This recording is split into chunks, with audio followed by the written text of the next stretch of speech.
शामान बसो वृंदावन में, मेरी उम्र बीत गई गोकुल में। शामान बसो वृंदावन में, मेरी उम्र बीत गई गोकुल में। সুপ্রভাত সকলকে। আজ সকাল সকাল আমরা উঠে পড়েছি। উঠেই শুনলাম নিচে আমাদেরই হোটেলের মন্দির থেকে ভোগ বিতরণ করা হচ্ছে এবং এই রকম প্রতিদিন সকালেই দেয় এবং প্রচুর মানুষ এসে এখানে সেই ভোগ পায়। তো আমরাও নিচে গিয়ে ভোগ নিয়ে এলাম এবং মা বাবা আমি তিনজনেই এই খিচুড়ি ভোগ খেয়ে বেরিয়ে পড়লাম বিভিন্ন মন্দির দর্শনে। এখন যেই মন্দির দর্শনে আমরা যাচ্ছি সেটা হলো শ্রী গোবিন্দ দেবজি মহারাজের পুরনো মন্দির। এই মন্দিরের চারিপাশে বেশ গমগমে এক বাজার, যেখানে নানান রকমারই সব জিনিসপত্র পাওয়া যায়।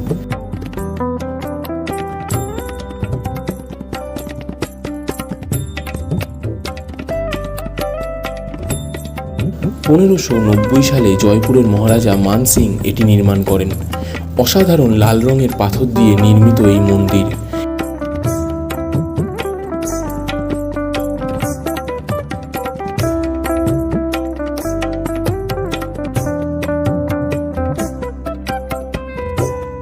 এর আনাচে কানাচে এনাদের ঘুরে বেড়াতে দেখবেন।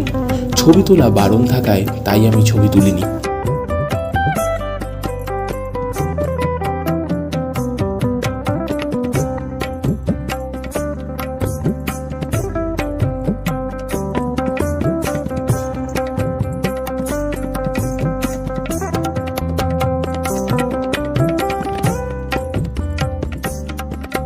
তারপর গোবিন্দজিকে দর্শন করে আমরা একটা টেম্পো ভাড়া করে চলে গেলাম আরো কিছু বিখ্যাত মন্দিরের উদ্দেশ্যে।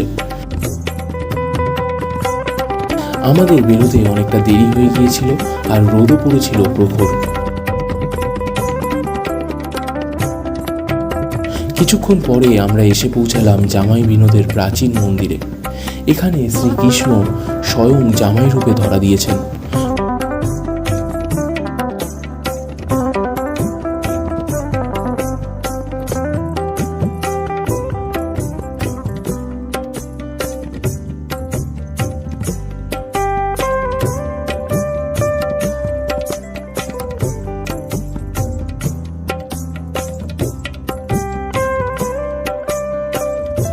মন্দিরের পুরোহিত আমাদের প্রাচীন সেই গল্প বললেন, যার সারমর্ম হলো এই যে শ্রী ভগবানের আশীর্বাদে জমিদার ঘরে কন্যা সন্তান হয় এবং সেই কন্যা সন্তান শ্রীকৃষ্ণের প্রতি অনুরাগী হয়ে তাকে স্বামী রূপে গ্রহণ করেন এবং এইভাবে শ্রী ভগবান এখানে জামাই রূপে অবস্থান করছেন।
এরপর এখান থেকে বেরিয়ে আমরা আবার উঠলাম টেম্পোতে এবং রওনা হলাম দ্বিতীয় মন্দিরের উদ্দেশ্যে, যেটা হলো শ্রী কাঠিয়া বাবা স্থান।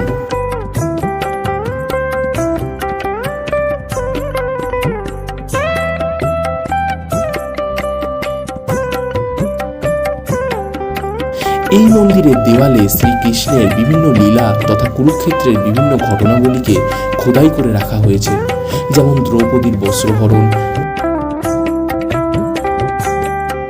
ভীষ্মের প্রতি ক্রুদ্ধ শ্রীকৃষ্ণ, বিশ্বরূপ দর্শন,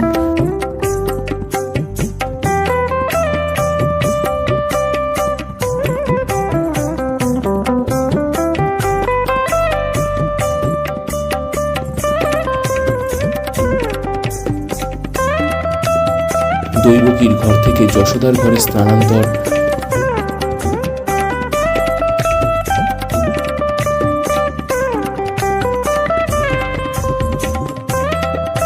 কালিয়ানাগ দমন, বকাসুর বধ, মহাভোজন,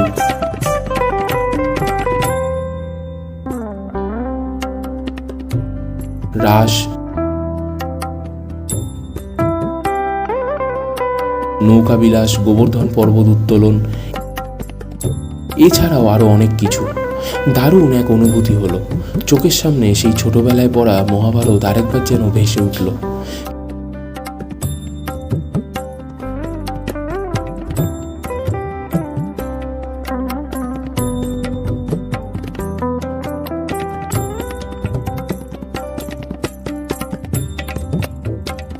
ফেরার পথে দেখলাম একজনই তপ্ত রোদে নিজের কাজ করে যাচ্ছেন। দেখে মনে হলো সত্যি এনার সামনে আমাদের দৈহিক কষ্ট পরিশ্রম হয়তো তেমন কিছুই নয়, তবুও আমাদের কত অভিযোগ।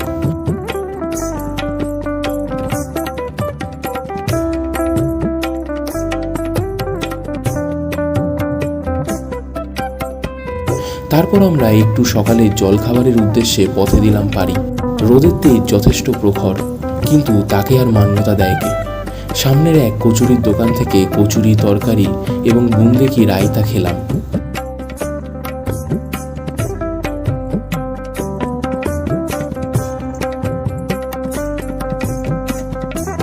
বাবা মা বেশ একটা ওড়নার আড়ালে রোদ ঢাকার চেষ্টা করতে করতে হেঁটে চলেছে পরের গন্তব্যের উদ্দেশ্যে।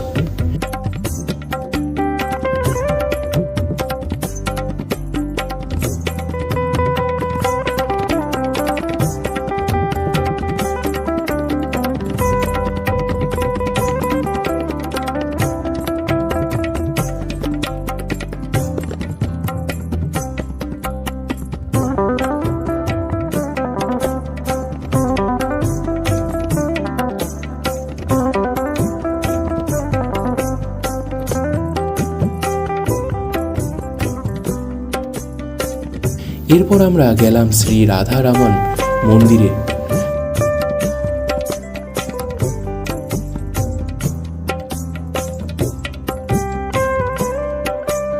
তারপর সেখান থেকে গেলাম শ্রী রাধা গোপীনাথজির মন্দিরে।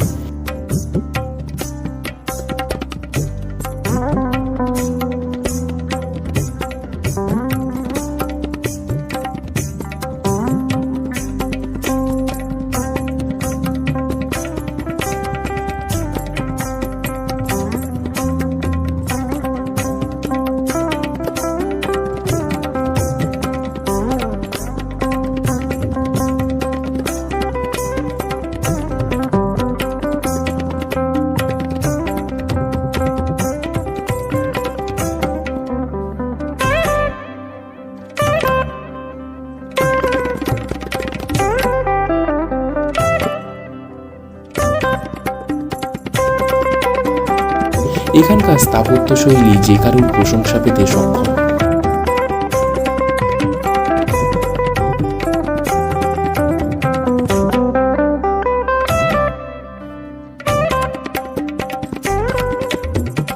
এখানে সেই সময় ভোগ পরিবেশন করা হয়েছিল শ্রী ভগবানকে।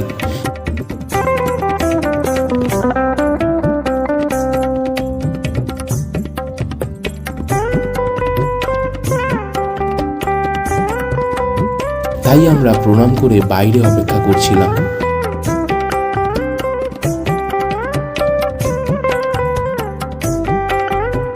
তারপর কিছুক্ষণ অপেক্ষার পর আমরা শ্রী ভগবানকে দর্শন করার অনুমতি পেলাম।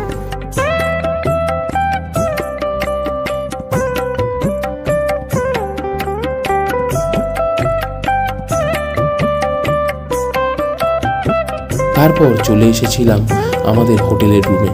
সেই রুমের পিছনে একটা জানলা থেকে এই দৃশ্য দেখা যায়। এই জায়গায় বাঁদরের উপস্থিতি যথেষ্ট, দেখে মনে হয় যেন এটা ওদেরই জগৎ। তারপর আবার ফ্রেশ হয়ে আমরা বিকেলের দিকে রওনা হলাম আরও কিছু মন্দির দর্শনে। পথে মা কিছু কেনাকাটি করলো।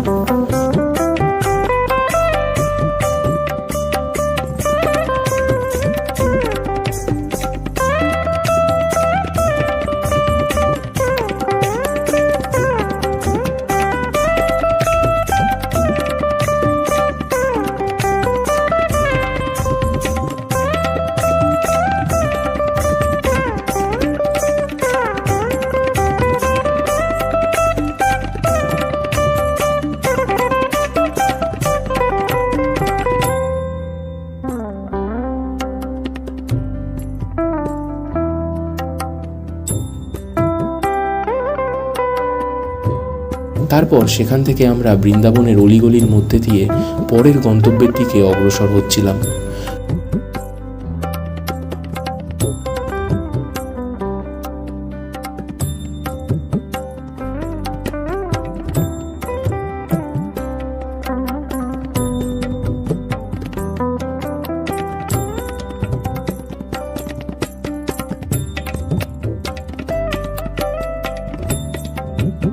সূর্য পশ্চিমের আকাশে কিছুটা কাত হয়েছে এবং ঠিক এই সময় বৃন্দাবনকে সম্পূর্ণ অন্যরকম লাগে।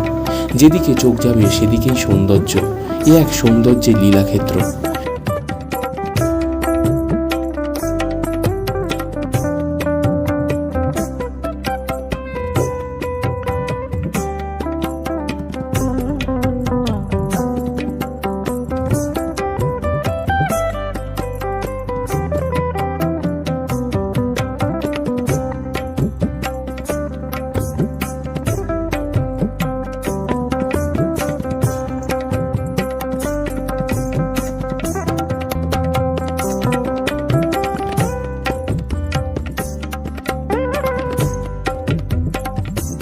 এরপর আমরা অনেকগুলো সিঁড়ি পার করে শ্রী রাধা মদন মোহনজি মহারাজের মন্দিরে এসে উপস্থিত হলাম।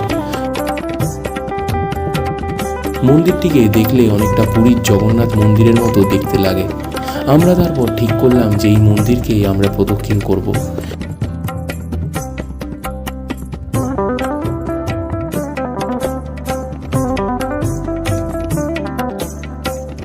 যেমন ভাবা তেমন কাজ, প্রদক্ষিণ করার জন্য হাঁটতে আরম্ভ করলাম।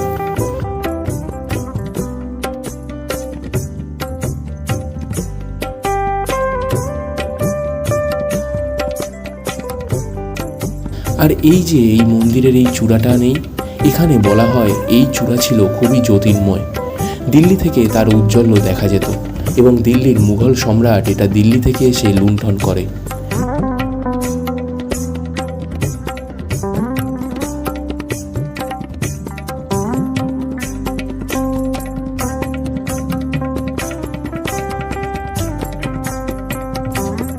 এর উপর থেকে চারিদিকের এলাকাটা খুব সুন্দরভাবে দেখা যায়। মা বাবা আর আমরা মন্দিরের প্রদক্ষিণ সম্পূর্ণ করে আমাদের পরের গন্তব্য শ্রী রাধা মদন গোপাল মন্দিরে প্রবেশ করলাম।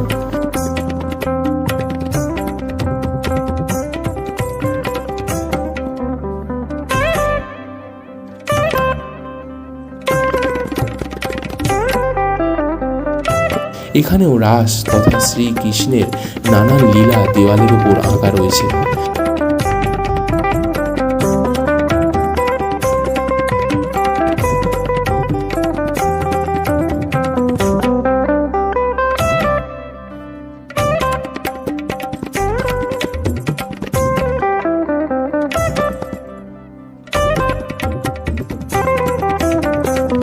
শ্রী রাধা মদন গোপালজিকে প্রণাম করে আমরা শ্রী রাধা রাসবিহারী অষ্টসখী মন্দিরে প্রবেশ করলাম।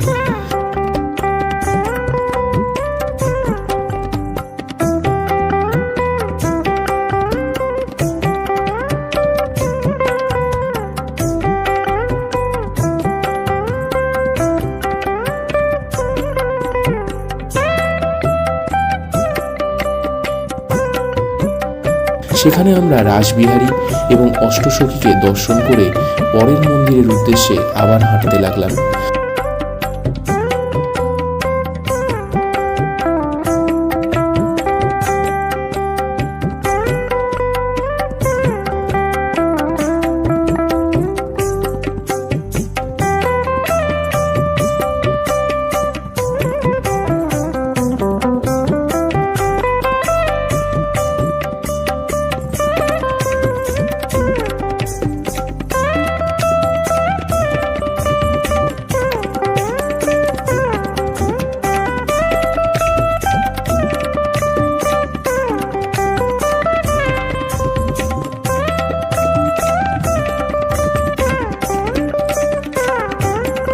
হাঁটতে হাঁটতে পৌঁছে গেলাম শ্রী রাধা বল্লভ লাল জির মন্দিরে।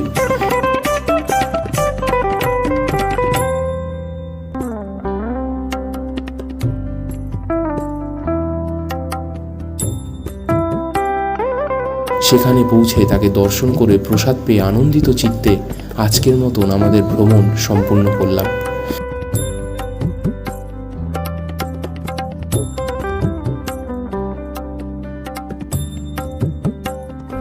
আবার কাল সকালে নতুন উদ্যমে রওনা দেব।